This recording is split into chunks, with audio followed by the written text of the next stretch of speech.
రిజర్వేషన్ల సాధనకు నేడు ఢిల్లీలో సమరం. ముఖ్యమంత్రి రేవంత్ రెడ్డి ఆధ్వర్యంలో జంతర్ మంతర్ దగ్గర ధర్నా. బిల్లులు పార్లమెంట్లో ఆమోదించాలని డిమాండ్. హస్తినకు మంత్రులు, ఎమ్మెల్యేలు, బీసీ సంఘాల నేతలు. ధర్నాలో పాల్గొనబోతున్న రాహుల్ గాంధీ, ప్రతిపక్ష నేతలు. ధర్నాకు మద్దతు తెలపాలని 200 మంది ఇండియా కూటమి ఎంపీలకు కాంగ్రెస్ ఎంపీల లేఖలు. బీసీలకు 42% రిజర్వేషన్లపై లోక్సభలో వాయిదా తీర్మానాల తిరస్కృతి. సో ఒకటే డిమాండ్ వీళ్ళది ఏంటంటే 9th షెడ్యూల్లో పెట్టాలి. రాష్ట్ర ప్రభుత్వం 2 బిల్లులు తీసుకొచ్చింది. విద్యా ఉద్యోగాల్లో 42 అండ్ లోకల్ బాడీస్లో 42. గవర్నర్ ఆమోదించిండు, సంతకం పెట్టిండు, రాష్ట్రపతి పంపిండు, రాష్ట్రపతి దగ్గర పెండింగ్లో ఉంది. దాన్ని పార్లమెంట్లో ప్రవేశపెట్టి 9th షెడ్యూల్లో సేమ్ తమిళనాడు తరహాలో రిజర్వేషన్లు ఇవ్వాల్సి ఉంటుంది. ఎందుకంటే సుప్రీంకోర్టు అంటుంది కదా 50% రిజర్వేషన్స్ దాటకూడదు అని. ఎస్సీ ఎస్టీలకు పోగా మిగిలింది ఏమైనా ఉంటే పంచుకోవాలి తప్ప అన్నీ కలిపి 50% దాటొద్దు. సో కాబట్టి ఇది 9th షెడ్యూల్లో పెట్టడం ద్వారా సుప్రీంకోర్టు కూడా పెద్దగా, ఎందుకంటే ఆల్రెడీ తమిళనాడు రిజర్వేషన్స్ ఉన్నాయి కాబట్టి ఎంపిరికల్ డేటా ఆధారంగా, కులగణన ఆధారంగా దీన్ని కనుక మనం సేకరిస్తే, సమాచారాన్ని క్రోడీకరిస్తే ఎలాంటి ఇబ్బంది ఉండదు అన్నది ఒకటి. సో కాబట్టి ఇది 9th షెడ్యూల్లో పెట్టాలన్నది వీళ్ళు డిమాండు.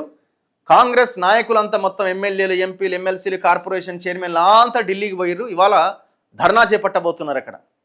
సో ఈ ధర్నాకు సంబంధించి ఏర్పాట్లను పరిశీలిస్తున్న మహేష్, మంత్రులు పొన్నం, వాకిటి శ్రీహరి అట.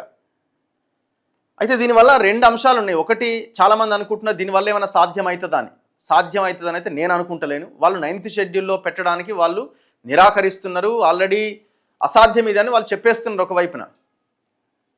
మరి కాంగ్రెస్ వాళ్ళు ఇంత చిత్తశుద్ధితో పనిచేస్తున్నారంటే ఇది కూడా ఒక పెద్ద డ్రామానే, ఏ మాట కా మాట.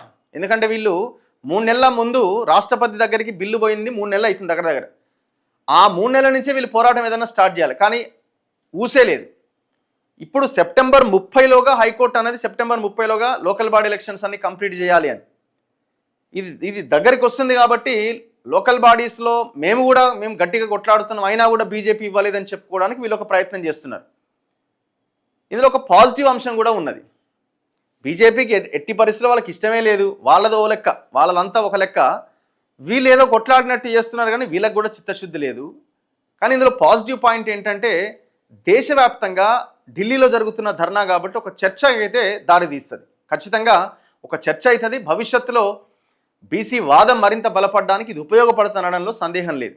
ఇది నాట్ ఓన్లీ ఇన్ తెలంగాణ, దేశవ్యాప్తంగా ఒక చర్చకు దారితీస్తుంది.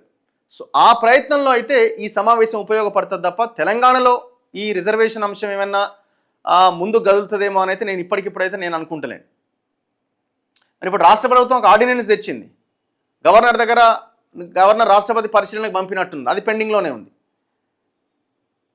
సో ఇప్పుడు సెప్టెంబర్ 30లోపు ఎలక్షన్స్ పెట్టాలి. నేనేమనుకుంటున్నా అంటే వీళ్ళు ఆడ ధర్నా చేస్తారు, ఆ ధర్నా చేసి కొద్ది రోజులు అవుతారు, హైకోర్టు చెప్తున్నది, వీళ్ళేమో చేస్తలేరు, ఇక మనకి ఎలక్షన్లు పెట్టకపోతే గ్రామాలన్నీ ఆగమవుతున్నాయని చెప్పి మేమే 42% పార్టీ తరఫున సీట్లు ఇస్తామని ఎలక్షన్లకు వెళ్తారు.